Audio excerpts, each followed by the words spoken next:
Assalamualaikum warahmatullahi wabarakatuh. Perkenalkan, nama saya Nur Fitri Antika, bisa dipanggil Tika. Saya dari Uniskap, Fakultas Studi Islam, jurusan Ekonomi Syariah, semester 1. Jadi, saya itu ada tugas makalah, makalah Bahasa Indonesia dan Pendidikan Pancasila yang dibimbing oleh Ibu Rozana Erziati. Langsung aja. Tema yang saya ambil itu Pancasila sila kedua. Judulnya, Kebiasaan Gotong Royong Masyarakat Kota Membersihkan Sungai Kemuning di Kampung Pelangi. Daftar isi yang saya bacakan itu ada kata pengantar, ada daftar isi, ada pendahuluan, ada latar belakang, rumusan masalah, tujuan, dan manfaat. Terus di bab 2 itu pembahasan yang saya ambil itu makna Pancasila sila kedua, yang kedua sikap atau perilaku pengamalan sila kedua, yang ketiga penutup. Saya bacakan kata pengantarnya. Puji syukur saya panjatkan atas kehadirat Allah Subhanahu wa Ta'ala. Atas limpahan rahmat dan karunia-Nya, saya dapat menyelesaikan makalah yang berjudul Kebiasaan Gotong Royong Masyarakat Kota Membersihkan Sungai Kemuning di Kampung Pelangi. Saya juga mengucapkan terima kasih yang sebesar-besarnya kepada Ibu Rozana Erziati SPMP selaku dosen mata kuliah Bahasa Indonesia dan Pendidikan Pancasila yang sudah memberikan kepercayaan kepada saya untuk menyelesaikan tugas ini. Saya sangat berharap makalah ini dapat bermanfaat dalam rangka menambah pengetahuan juga wawasan menyangkut Pancasila sila kedua, yaitu kemanusiaan yang adil dan beradab. Saya pun menyadari bahwa di dalam makalah ini masih terdapat banyak kekurangan dan jauh dari kata sempurna. Oleh sebab itu, saya mengharapkan adanya kritik dan saran. Semoga makalah sederhana ini dapat dipahami oleh semua orang, khususnya bagi para pembaca. Saya mohon maaf yang sebesar-besarnya jika terdapat kata-kata yang kurang berkenan. Banjarbaru, 21 November 2020. Nah, kita masuk ke bab 1 pendahuluan. Dari latar belakang yang saya bacakan ya. Manusia yang adil dan beradab dari sila kedua ini adalah kita sebagai manusia merupakan makhluk ciptaan Tuhan yang memiliki derajat paling tinggi. Karena itu, kita harus mewujudkannya melalui sikap yang adil dan beradab, seperti menghargai, menghormati, dan mencintai satu sama lain. Ada kata adil dalam sila kedua Pancasila ini. Yang dimaksud dengan adil adalah kita harus melakukan sesuatu tanpa melihat latar belakang seseorang.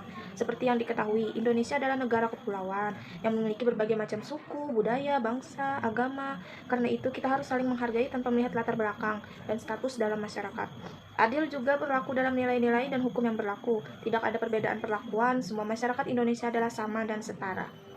Rumusan masalahnya, yang pertama, apa makna Pancasila sila kedua? Yang kedua, apa saja sikap atau perilaku dari pengamalan sila kedua?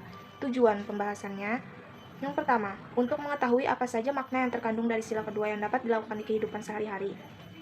Yang kedua, tahu cara bersikap atau berperilaku menerapkan Pancasila sila kedua. Manfaatnya, siswa mempunyai pemikiran untuk menerapkan manusia yang adil dan beradab dalam kehidupan sehari-hari. Pancasila sila kedua juga penting untuk dipelajari karena bermanfaat untuk menggali sebuah pengamalan siswa dalam berperilaku membantu, menghargai, menghormati, dan mencintai satu sama lain. Lanjut ke bab 2, pembahasan. Nah, karena tugas bahasa Indonesia dan pendidikan Pancasila, bahasa Indonesianya itu ada kalimat denotatif, sama pendidikan Pancasila itu pilih dari Pancasila, 5 Pancasila yang saya pilih itu sila kedua. Yang pertama, makna Pancasila sila kedua. Kemanusiaan yang adil dan beradab adalah mengandung nilai suatu kesadaran sikap moral dan tingkah laku manusia yang didasarkan pada potensi budi nurani manusia dalam hubungan dengan norma-norma dan kebudayaan pada umumnya, baik terhadap diri sendiri, terhadap sesama manusia, maupun terhadap lingkungannya. Nilai kemanusiaan yang adil mengandung suatu makna bahwa hakikat manusia sebagai makhluk yang berbudaya dan beradab harus berkodrat adil. Hal ini mengandung suatu pengertian bahwa hakikat manusia harus adil dalam hubungan dengan diri sendiri, adil terhadap manusia lain, adil terhadap masyarakat bangsa dan negara, adil terhadap lingkungannya, serta adil terhadap Tuhan Yang Maha Esa. Nah, yang saya ambil itu adil terhadap lingkungannya. Kan bergotong royong, jadi kita harus adil. Yang kedua, sikap atau perilaku pengamalan sila kedua. Contoh sikapnya itu kemanusiaan yang adil dan beradab itu adalah gotong royong.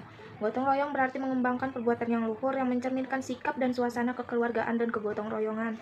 Generasi muda juga wajib menumbuhkan sikap suka melakukan kegiatan dalam rangka mewujudkan kemajuan yang merata dan berkeadilan sosial. Satu caranya adalah gotong royong. Gotong royong itu di Indonesia berarti bekerja sama untuk mencapai suatu hasil yang didambakan, sekaligus merupakan perilaku sesuai nilai-nilai Pancasila. Jadi, keberagaman bukanlah penghalang untuk bisa bekerja sama dalam mewujudkan Indonesia yang lebih baik. Nah, jadi seperti pada judul yang saya buat, gotong royong yang dilakukan warga kota Banjarbaru masih terlaksana dengan baik. Setiap minggu atau setiap beberapa bulan sekali atau pas libur gitu, Warga kampung Pelangi dengan suasana kekeluargaan dan tidak membeda-bedakan suku maupun agama membersihkan Sungai Kemuning agar selalu terlihat bersih. Yang saya lihat sekarang sudah terkurang sampah-sampahnya itu karena dibendung, jadinya untuk membendung sampah-sampah. Terus itu arus airnya sudah lancar, terus jadi objek wisata. Yang saya tekankan adalah tidak hanya warga desa ataupun kampung yang selalu bergotong royong secara turun-temurun. Warga kota pun masih melaksanakan gotong royong yang berarti adil dengan lingkungannya. Dan sudah menjadi budaya di lingkungan walau sibuknya kehidupan di kota itu banyak setiap masing-masing warganya. Nah, karena manusia sebagai makhluk sosial yang tidak pernah lepas dari interaksi sosial dan pasti dalam hidupnya selalu membutuhkan orang lain, kehidupan manusia tidak lepas dari nilai-nilai yang menjadi tolak ukur pelaksanaan sebuah kegiatan dalam kelompok masyarakat melalui aturan-aturan yang disepakati bersama sesuai dengan kondisi lingkungan setempat. Seperti kata pepatah, berat sama dijinjing, ringan sama dipikul. Bab 3. Penutup. Kesimpulannya, kemanusiaan yang adil dan beradab mengandung nilai-nilai pada kesadaran sikap moral dan tingkah laku manusia yang didasarkan pada potensi budi nurani manusia dalam hubungan dengan norma-norma dan kebudayaan baik terhadap diri sendiri, terhadap sesama manusia, maupun terhadap lingkungannya. Sikap atau perilaku pengamalan sila kedua Pancasila yaitu kemanusiaan yang adil dan beradab adalah gotong royong, berarti mengembangkan perbuatan yang luhur yang mencerminkan sikap dan suasana kekeluargaan dan kegotong royongan. Terima kasih. Wassalamualaikum warahmatullahi wabarakatuh.